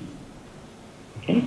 So think of Q as like a Gaussian distribution or a fully factorized distribution, some easy distribution that you can't handle. You can do the following trick. You can say the log of the probability is given by the log, summing over the hidden state. You can say, well, it's the log, and I'm going to multiply and divide by Q distribution. Now, you have to be a little bit careful. There are a few technical conditions, such as, you can't divide by 0 and that kind of stuff. But let's say that, all the technicalities are there. Then what you can do is you can take this log and push it inside. Right? So the log goes inside here. And this is known as Jensen's inequality. And Jensen's inequality because log of expectation is always greater than expected of the log, right? Because log is a concave function. So you always have this inequality. So why do we care about this inequality? Well, we care about this inequality because if I write this thing down explicitly, I have this term, and this is unnormalized probability. I have this term, and this particular representation is just what we had in the exponent of our model. This is known as a variational low bound. But the key thing is that this term and this term are easy to compute, right? Because Q is easy to deal with, so we're making an assumption that these two terms are easy to compute. And notice what happens. This log of the partition function, log of the normalizing function, this is where exponential computation goes into. It doesn't depend on Q. And that's the beauty of the variational inference, because now you're basically saying, if I want to approximate my Q somehow, I can only deal with tractable computations. Things that involve exponential computations, I don't need to worry about. Okay? And this is the same as writing down the log probability minus what's known as KL divergence, or Kullback-Leiter divergence between Q and P. And KL divergence essentially measures the distance between Q and P. It's, a measure of distance between two distributions. You can think of it as measuring the distance between two distributions, right? It's only zero when Q equals to P, and it's non-zero otherwise. So it's always positive or zero. So it's always non-negative. So now we can minimize KL between the approximating distribution and the true distribution with respect to some parameters mu of our Q distribution, right? But again, something I want to emphasize for you is that the variational inference in this particular case, it really just allows us to separate things into something that we can compute. And what we can compute, where it requires exponential computation, is we don't need that. We don't need that in order to find the optimal Q. And that's the beauty of variation approximation. So this is the variation low bound. We can choose a fully factorized distribution, for example, if we use mean field approximation. So we're basically breaking the links in our model. And we can use the variational inference, which is to maximize this low bound with respect to variational parameters mu. And it basically comes down to going through a set of fixed point nonlinear equations. So there's a little bit of algebra that you can derive, but it's very easy to derive. Right? So just cycling through these equations, and typically after about 5 cycles, you converge. And the other way to think about what mean field is doing, mean field is essentially finding a single mode in the posterior distribution, which is essentially what we want. It's a very efficient way of finding approximately a mode in the posterior distribution. Right? So if you have 2 modes, you most likely will just find one of them. It's a non-convex optimization problem. It's not convex, so depending where you start, you can end up with different solutions. But nonetheless, it's very fast, it's very efficient, and we can find a mode in the posterior, which is what we hope for. Right? So now, how do we do learning in this model? First, we maximize the low bound with respect to variational parameters, and then we apply stochastic approximation to update the model parameters. And it sort of looks a little bit like expectation maximization algorithm as well, right? We're doing inference, and then we're updating the model parameters. And you can almost show convergence guarantees to an asymptotically stable point of the variation low bound. So you can sort of do a little bit of analysis of this algorithm if you want to. But one thing I should point out is that there is fast inference. Learning can scale to millions of examples, which is nice. Now the question is, how good of a generative model it is. Right? So in practice, how well does it work? And some of you might have seen this, but what I'm going to do is I'm going to show you 2 panels. On one panel, I'm going to show you data simulated by the model. On another panel, I'm going to show you the real data. Okay? And you have to tell me which one is which. So here, on one panel, you're seeing the real data. On another panel, you're seeing data simulated by the model. How many of you thought this was simulated, this was real? Raise your hands. Okay, some of you think that was simulated, that was real. What about the other way around? Okay, so some hands raised up. This is good. So half and half. I'm seeing that half people think it's real. And so there is a lot of confusion, right? Which one is real, which one is simulated? If you look at the data a little bit more carefully, you will see which one is real, which one is simulated, right? This is simulated, this is real, right? And, for example, if you look at, let's look at one of these examples. Let's look at this example. If you start looking at these examples, you'll see that sometimes some pixels are missing, not quite at the right place, right? Sometimes it's not as sharp. Also, look at this data. There is much more variability in this data, right? There are many more symbols. And this data has a little bit bias towards specific characters, right? And that has to do with the fact that the Markov chain was not able to explore the space very, very efficiently, right? It's a hard problem. And so if you look at the data a little bit more carefully, you will see which one is simulated, which one is real. And I learned this trick from neuroscientists, right? If I show you 2 things very quickly, you won't tell the difference between the 2. It's just a matter of how quickly I'm showing it to you. But you can see that it's not perfect. Here's another example, right? And this is handwritten digits. Again, one panel shows the real data, one panel shows simulated data. How many of you think this is real and this is simulated? So the first is real, the second is simulated. Now, what about the other way around? This is simulated and this is real. Okay, many of you get it. Yes, this is real and this is simulated, right? And if you're looking at this 5, you will see there is like something is wrong here, right? Or if you're looking at the 3, you can just see that the model misses some pixels, right? Some critical pixels. But at the same time, you can see that these models are able to capture a lot of complex structure in the data, right? I mean, it's a simple data, but at the same time, building very good models of these handwritten characters is actually a pretty challenging task, right? Being able to find all the details. In terms of recognition, you can use these models to do recognition or optical character recognition. These models do quite well. Here's another example. This is a much more challenging example. This is simulating 3D objects, right? So this is the real data. This is simulated data. You have about 24,000 examples, different objects categories, different conditions, and so forth. And you can see that these models are not perfect. They do capture a lot of structure, right? These are simulated. And it's sort of a little bit biased because it generates too many people with guns, right? Like here, right? And not that many donkeys and elephants. There's only one donkey and one elephant. So you can basically see that, the probability are not quite well calibrated. But it also does funny things like this particular example. This is an example, it looks like a car with wings, right? It's sort of a way to convince you to some extent that these models are able to generate something that's novel. Right? If you're using these models for recognition, can you recognize new objects? You can do that. You can also do fun things like pattern completion. Right?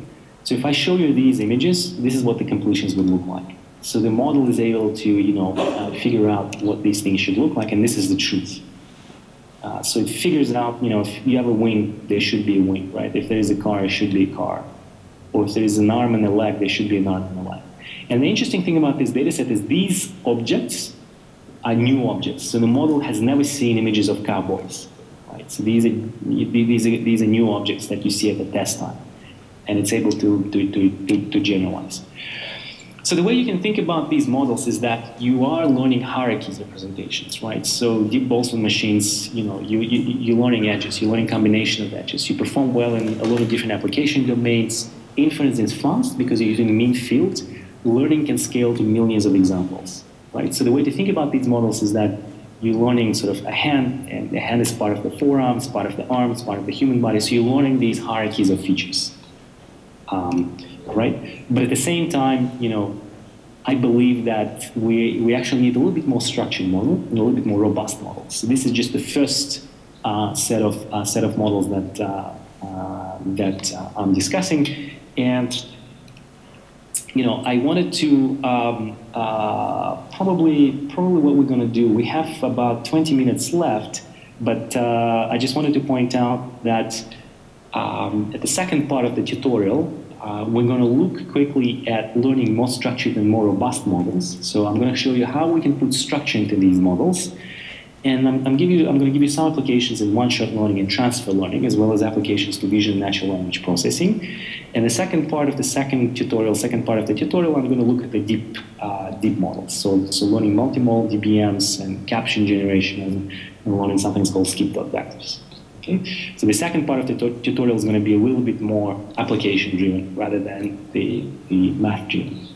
And I think that what I probably would do is, because you guys are probably tired, is why don't we stop here, and I can take some questions so that we have at least 10, 15 minutes for questions before we go into the second part of the tutorial. I think it's... Okay. Okay, I think it's a very good idea. So if you have any question, I have microphone here. So who starts? Everything was clear.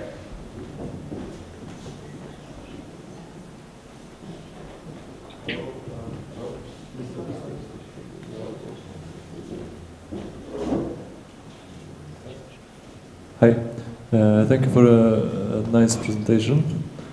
It was very clear. I have a question. On one slide you had a comparison between PCA and RBMs, and there were 3 lines of patches.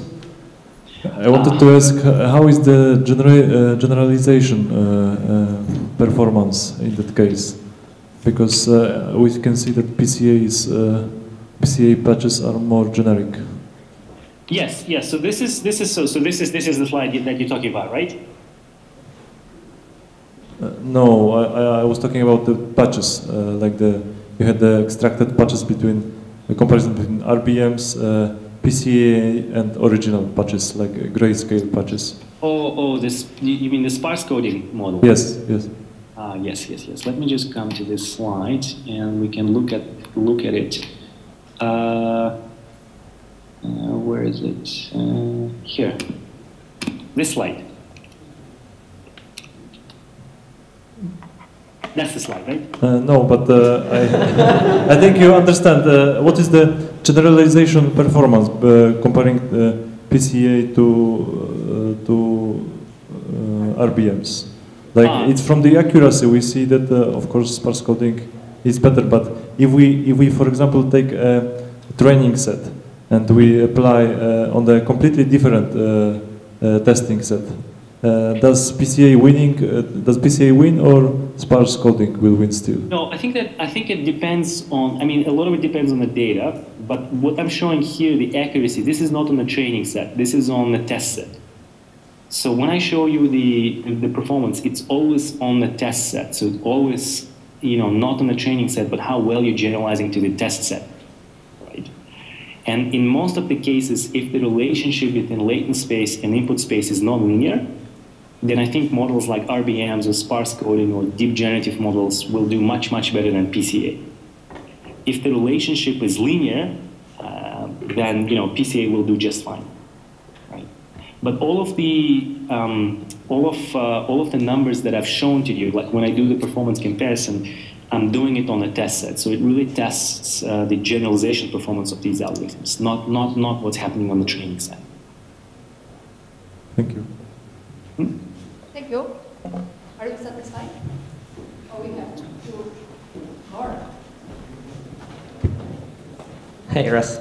So I'm actually wondering if there is quite often people optimize lower bound on the likelihood, and I'm just wondering if there is any way to actually estimate what's the real gap between the likelihood and the lower bound. So actually there are even 2 places in which we are kind of which might make a difference. So one is coming from a Jensen inequality, and another one is coming from the fact that we might have a mismatch between the Q and the posterior coming from the P. So the question is how much we are losing over there, and let's say how to even properly evaluate the models. Yes, very good question. So let me first ask the first question. So how loose is the bound is? Let me just go to this particular, so that we can look at the equations here.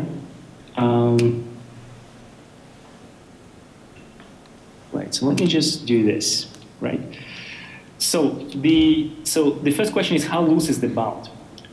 The thing about, when you're doing variational inference, either for deep belief networks or for other kinds of models, whenever you're optimizing the variation bound, what you're effectively doing is you're trying to minimize, or you're trying to maximize, because you're pushing on the lower bound, both of these terms, right? So you're basically driving the model into the configuration such that the KL between approximating Q and the true posterior is very small. Right, and so what ends up happening is that the lower bound, once you learn the model using variation approximation, in the end you get a model, right? And if you look at the difference between the true posterior and the approximate posterior, typically it's very small, maybe on the order of like 1 nat, something very small compared to the log likelihood. So the bound is very tight, but the problem is that it's not that tightness of the bound guides how good the model is. Because if you're using variational inference, you effectively finding the model, you're sacrificing some of the log likelihood, right? So you end up having a worse model, but you end up having a worse model such that the approximate inference in this worse model is actually, true, close to the true posterior, right? So it's very hard to evaluate how good your model is, because maybe somebody else is going to come up with a different variational algorithm or with a different learning algorithm that will allow you to learn much better models, right? So it's kind of like, whenever you're doing the variational learning, you essentially end up with a model which is worse than you could have ended up with, but such that the bound is tight. Right? So that's what's happening. And then, practically speaking, in a lot of cases, you can actually evaluate what's the true log likelihood is, and you have to resort to more complicated algorithms to do that. So, for example, one way of doing it would be to use something that's called annealed importance sampling, which is a Markov chain Monte Carlo based estimator to estimate what the log likelihoods are, and these are sort of the gold standards as of now. And again, they give you an approximation, so you can only approximately guess how good the log likelihood is, or how loose the bound is. But the short answer is that the bounds are tight because you're basically learning a worse model, such where the approximate inference in this worse model is actually close to the true posterior in this worse model. Does that make sense? Yeah, makes sense. Makes sense. Yeah. So we have the next speaker. Thank you very much. I'd like to have a question about training DBN and its particular subsequent hidden representation of the data. I mean, the first hidden layer, which is RBM, as far as I understand, is trained differently than the others layers. So my question is, what's the difference in training subsequent representation of the data in deep architecture in terms of parameters of training RBMs? Because second and third RBM, their performance depends on the first RBM, as far as I understand. So this is why I'm asking about this aspect. Yes. So generally speaking, when you look at, if you want to build a good generative model of deep belief network, let's say you are interested in building good generative models, right? One of the problems with deep belief networks or with really layer-wise pre-training algorithm is that if in the first layer you actually learn very bad features, or you actually cannot do learning, or the model, learn noise, then whatever you do, in upper layers is going to be irrelevant. That's a problem. Yes, exactly. Right? So a lot of the efforts is being spent on learning low-level features, in particularly non-supervised learning. Well, people who use sparse coding or people who are trying to do some form of unsupervised learning, it's very important to get the first layer right? Because if the first layer looks, noisy, or it doesn't look good, whatever you do subsequently, it just becomes irrelevant. Now people are trying to look at Helmholtz machines, which you're trying to avoid this greedy pre-training algorithm, and you're trying to learn the recognition model and the generative model jointly. So for example, if you've seen work on variational autoencoders or importance-weighted autoencoders, they all have the flavor of trying to jointly learn Q and P, so the recognition network and the generative network jointly, right? So you're basically trying to learn the entire system at the same time. In deep Boltzmann machines, you're also trying to learn all layers simultaneously. Right? And in some cases, pre-training can help you to just start at some reasonable parameters. So sometimes, particularly on supervised learning, people would use sparse coding and just initialize, do some kind of k-means or some form of unsupervised learning to just get from the first level to some reasonable feature space and doing something more advanced there. But yeah, it's a good question. Specifically for layer-wise pre-training, if you haven't learned a first layer, you cannot do anything when you go up in the hierarchy. Okay, thank you very much. Well, maybe the last very quick question as regards the number of hidden feature detectors. Is there any role that we should, you know? Oh, sorry, what was the question? The number of hidden detectors in RBMs. So, how do you choose the number of hidden? Yeah, sure. So, are there any, guidelines? Yeah, there's no easy solution to that. Choosing the number of layers, the number of hidden variables. I think in a lot of cases people just try something reasonable. And the thing about these models is that it's not like you need 356 hidden units to learn a good model, and if it's 357, it's completely wrong.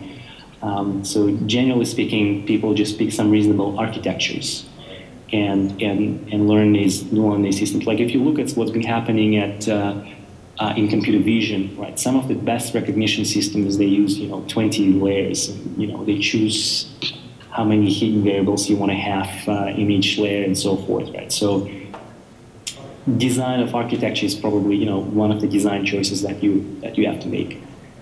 There's been some recent work, some interesting work coming from Hugo La Rochelle. He's now at Twitter, who had a formulation of restricted Boltz machines with infinite number of hidden variables.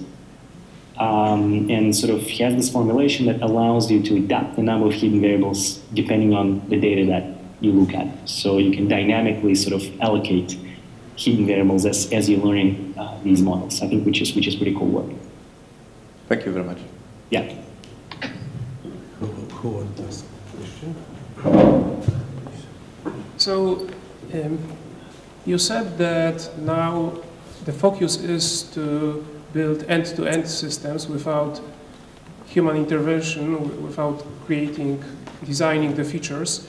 But does it still pays off in applications to still add some hand-designed features and then use it as a first layer, for example? So which kind of features you think you're of adding? I mean, for example, SIFT features, yeah. Right. So potentially, I mean, depends on your application and what you're trying to do, right?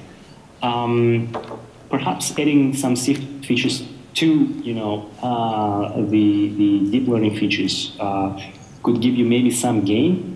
But what's been happening at least in the computer vision community is that, everybody just basically switched from using SIFT to using ImageNet features. Everybody's using sort of AlexNet, which is the original, 2012 model, and there's sort of extensions of this. There's GoogleNet, and all of these systems are basically learning features from the images without relying on SIFT or HOG, right? Perhaps in practice, I mean, as a practitioner, you'd probably want to explore all different features and see which one worked the best. But in the machine learning community, we're sort of obsessed learning with end-to-end systems, right? At least for research purposes. But I tend to agree in practice, depending on the problem that you're looking at, maybe there are some features that you might want to use. I think that whenever you're designing end-to-end systems, I think that there is a lot of still prior knowledge you might want to put into these models. I'm going to show you some examples of that.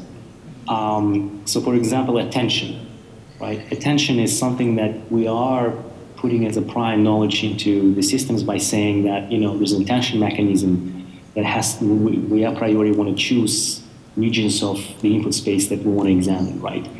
Or there is a particular structure, so for example, a third order structure, third order RBMs that we might want to put into the system because we believe that will help us model a particular structure we're looking in the data. Even convolutional models use a little bit of prior knowledge because, you're using convolutions and using max pooling in order to, deal with translation invariants, right? So there is still some prior design choices that go into designing these systems. So it's end-to-end in some way, but then also we need to put some prior knowledge into these systems. Any other question? Oh, we have many. Maybe a follow-up on that. Of course, it's a future and you can predict that. But could it happen that you figure out a way, or someone figures out a way to actually again start being able to design features that actually make it better? For example, like if you use, like in the NLP case, you can use characters or words. I mean, that's very basic pre-processing, but that's kind of how we started out in shallow methods as well, right? Like we started building features. This could happen again here, probably.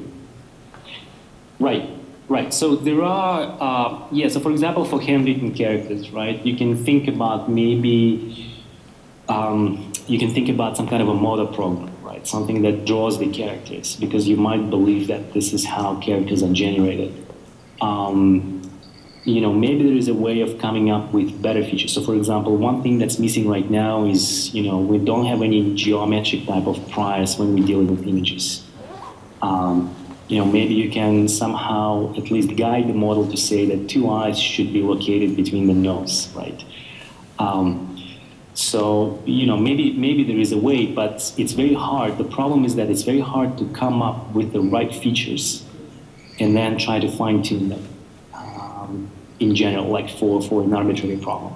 If you have a lot of prior knowledge about a particular problem, that might help. But for example, I can give you an example of what was happening in the computer vision community, right? In the computer vision community, they had these Pascal data sets, Pascal competitions. And this was treated as the gold standard for the computer vision community, right? And these Pascal competitions, they had, you know, on the order of maybe 5,000 or 10,000 images, right? And with 5,000 or 10,000 images, it's very hard to learn very specific features or very specific useful features, right? So people had to design the right features, so they had to design the right priors so that you could do well on those data sets, right? And, you know, in the last, you know, 8-9 years, you see people designing the right priors, the right features, the right architecture so that you can do well on Pascal, right? And then ImageNet came along, and ImageNet has 1.2 million images, right? And with 1.2 million images, if you are training them using convolutional models on GPUs, without using any of the handcrafted features, you know, like SIFT or HOGS, or you initializing this system with SIFT and trying to fine-tune it, this system completely dominated all the other hand engineering systems, right? Which, in my view, was kind of an interesting observation, because it basically said that all the features that we were designing for the computer vision, in the computer vision domain, for object recognition, object detection, they were all wrong, basically. So if you look at all the leaderboards now, even on Pascal, what people do is people take ImageNet models, they take ImageNet features, they fine-tune it on Pascal data sets, and they had huge improvements, right? In the end, I don't know. I believe that a lot of features and a lot of internal representations you can learn using the data if you have enough data. And it's always a little bit dangerous that if you think about designing your own features, that, you know, somebody else might come in, you know, a few years later, having access to millions of data points and show to you that you can actually learn these features, you know, by just looking at the data. But then again, maybe for some specific problems. I know, for example, people in medical imaging, they don't have a lot of data. It's, you know, it's the problem that due to privacy and whatnot. And then you actually have to figure out what are the right features, and maybe you have to do some kind of hand engineering of the features and then fine tune them, you know, for a specific data set you're looking at. So, you know. Okay, thank you. Yeah. So maybe the last question. I have a mic. So this is a follow-up question about this visual attention, and one remark and one question to you. One remark is actually you already mentioned that we had a lot of data, for example, in ImageNet, but I think 100K of this data is already tagged. So now imagine that in visual attention we actually want to, if we use a top-down model, we want to truly show what is important for a human being. Mm-hmm. Now we don't have data which is tagged. We don't have so huge data sets. Right. So, and from the other hand, we have salient detection methods which work basically like more like feature extractors. Mm-hmm. Now the question is, what is your idea? We cannot suddenly have a huge amount of data for this visual attention modeling. So Yeah. So the way that you're right. I mean, there isn't a lot of models. I mean, there is some work where people are recording where people are looking at, right, and trying to figure out when people are analyzing images where they're looking at. And maybe we can use that as a guidance. But what I'm going to show you in the second half of the tutorial very quickly is that the way that you can formulate the visual attention models is you can say, look, there are certain locations in the image that you're forcing the model to identify. You don't know where they are, and you're basically trying to say where I should be looking in such a way that I ultimately could predict the class correctly. Right? So you can start learning things. If you're trying to predict there's an airplane, maybe you should be looking in the sky, right? Or for caption generation that I've shown, in order to generate a sentence like a man riding a horse, whenever you're generating a horse, the model really has to pay attention to the horse, because if it looks somewhere else, it would generate a different word. Right? So the way that a lot of work right now that's formulating the visual attention setup is you're basically saying, choose me the sequence of glimpses, choose me where I should be looking, in such a way that the probability of correctly classifying the image, or correctly generating the caption, or correctly identifying the action, or whatever it is that I'm trying to do, my reward, is as high as possible. And that's, and in that way you're not relying, so you're treating it as sort of unsupervised, to some extent unsupervised problem, because nobody tells you where you should be looking. You're trying to build systems that learn where you should be looking in such a way that the accuracy of your final predictor is as high as possible. But I'm going to show you some examples of that. So I think we should stop at this moment. However, you don't look very tired, but a small cup of coffee will be good for you. And also gym exercises for participants, I think, will be good. It's mostly for and a small cup of coffee as well. So we have coffee break in the room number 3. And Rose, thank you very much for the first part of very interesting lecture.